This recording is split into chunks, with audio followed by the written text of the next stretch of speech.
The Battle of Veracruz was a 20-day siege of the key Mexican beachhead seaport of Veracruz, during the Mexican-American War, lasting from March 9 to 29, 1847. It began with the first large-scale amphibious assault conducted by United States military forces, and ended with the surrender and occupation of the city. U.S. forces then marched inland to Mexico City. Background: after the battles of Monterrey and Buena Vista, much of Zachary Taylor's Army of Occupation was transferred to the command of Major General Winfield Scott in support of the upcoming campaign. That campaign, determined by Scott and other Washington officials, would be a Veracruz landing and an advance inland. Mexican military intelligence knew in advance of U.S. plans to attack Veracruz, but internal government turmoil left them powerless to send crucial reinforcements before the American assault commenced.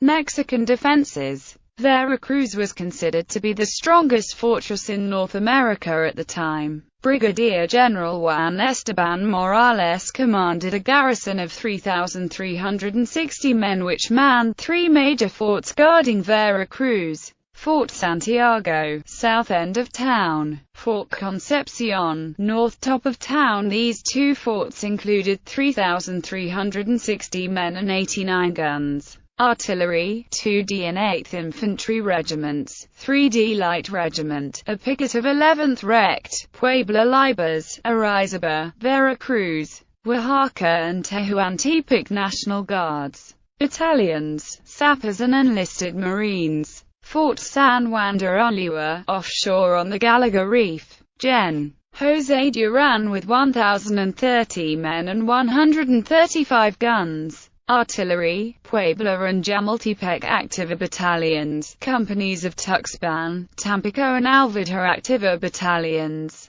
Landings. The Americans arrived at Anton Lizarda, Veracruz in early March. Scott agreed with Connor's suggestion for a landing site at Collado Beach, 3 miles south of Veracruz. The 1st Regular Division under Worth was chosen to make the landing first, followed by Patterson's Volunteers and then Twiggs' Irregular Division. Conchabar's Mosquito Fleet moved to within 90 yards of the beach to supply covering fire if necessary. By 12:15 p.m. on the 9th of March, this force was off Collado Beach, followed by larger vessels over the next 3 hours and a signal for landing the surf boats at 5:30 p.m. Just before the main force touched the beach, a gig dashed ahead, and General Worth with his staff jumped ashore. Worth's whole division landed without firing or receiving a single shot. By 11 p.m., Scott's entire army had been brought ashore without a single man lost, and the first large-scale amphibious landing conducted by the U.S. military was a success.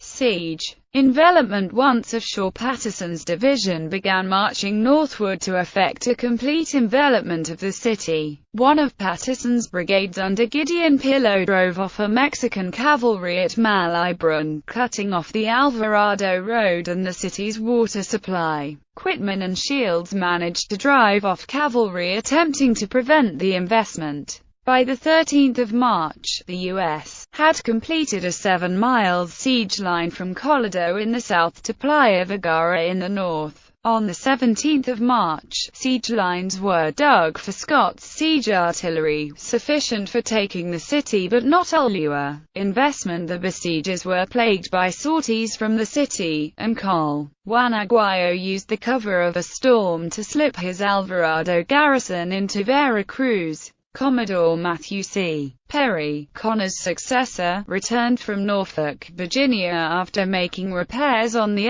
Mississippi. On the 20th of March, Perry and Connor met with Scott regarding the Navy's role in the siege, and offered 6 guns that were to be manned by sailors from the ships. The naval battery was constructed under the direction of Captain Robert E. Lee 700 yards from the city walls. On March 22, Morales declined the surrender demand from Scott, and the American batteries opened fire at 4:15 p.m., followed by those of Commander Josiah Tatnall's Mosquito Fleet at 5:45 p.m. The naval batteries' heavy cannonballs easily broke the coral walls. Congreve rockets were fired into the defenses, and the combined fire forced the abandonment of Fort Santiago as Mexican morale began to drop. On March 24, Percifer F. Smith's brigade captured a Mexican soldier with reports that Antonio Lopez de Santa Anna was marching an army from Mexico City to the relief of Veracruz. Scott dispatched Colonel William S. Harney with 100 dragoons to inspect any approaches that Santa Anna might make. Harney reported about 2,000 Mexicans and a battery not far away, and he called for reinforcements.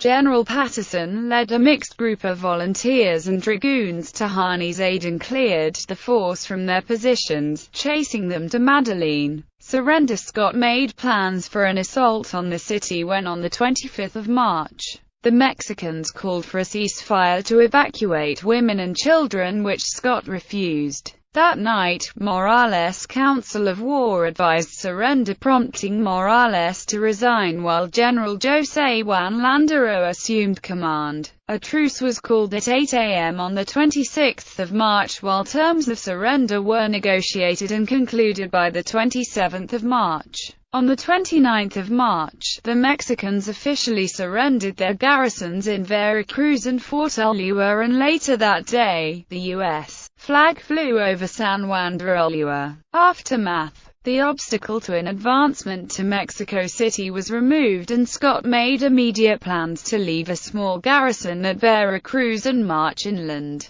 his first objective being Jalapa. Along the way, Scott would in fact encounter a sizable Mexican army under Santa Anna at the Battle of Cerro Gordo.